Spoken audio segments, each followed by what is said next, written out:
Je viens de terminer la saison finale de My Hero Academia, je vais être honnête avec vous, c'est de la merde. Non, j'abuse quand même un petit peu, mais je suis quand même plutôt déçu de cette dernière saison. Déjà si on parle de la toute fin, je crois le dernier épisode sur la plupart des plateformes elle était notée 9 sur 10. Pour moi c'est un 3, voilà tout ce que j'ai à dire, c'est de la pure merde. Excusez-moi de vous dire ça, la fin elle devait être trop bien parce que on avait donc Izuku qui avait pas réussi son objectif entre guillemets. Il a été un héros mais genre pendant une petite période il avait pas réussi à devenir un héros professionnel, ce qui était son but un peu à la base. Donc je trouvais ça quand même intéressant parce qu'il avait plus One for All et tout, il avait pas réussi son but.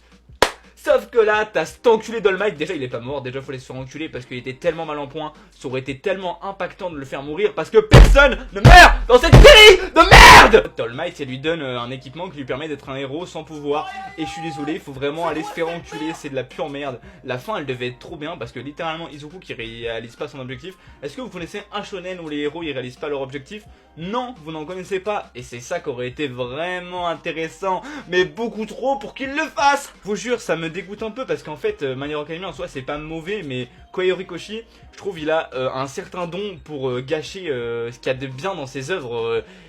Ça me pète les burnes, vous savez pas à quel point en fait. Bon, il y avait quand même du bon dans cette saison, moi je trouve. Faut se le dire dans les machins, à chaque fois qu'il y a du lore en rapport avec les Todoroki, c'est souvent un banger, donc ça on va pas les reprocher, ça c'était vraiment le meilleur épisode de la saison d'ailleurs, hein. Je suis honnête avec vous. Et voilà, il y avait encore des mauvaises décisions, par exemple Crématorium, je suis désolé, quand il parlait à sa famille, s'il mourait à ce moment-là, c'était tellement impactant, c'était vraiment la mort parfaite. Parce que oui, Kohei Horikoshi, non seulement dans son manga il n'y a pas grand monde qui meurt, à part les méchants il y en a plein, mais les gentils, personne ne meurt. En plus de ça, il galère à écrire une bonne mort, parce que Shigaraki, pareil, sa mort, non seulement je la trouve loupée, et le fait de le tuer, mais c'était vraiment une idée de merde parce que il fait mourir personne et le perso qu'il faut pas faire mourir, il le fait mourir. Je trouve ça tellement gênant parce que vraiment, imaginez une fois où Shigaraki ne meurt pas, il va en prison et tout, et on voit un peu qu'il se repent sur sa vie, etc.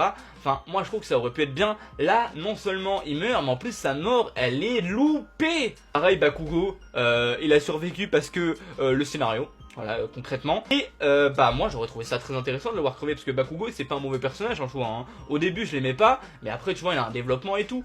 Mais au final, il y a un moment où sa mort elle aurait été vraiment géniale en plus. Il ne meurt pas, enfin il meurt mais il revient à la vie. C'est tellement gênant, j'en peux plus de cette série de cons.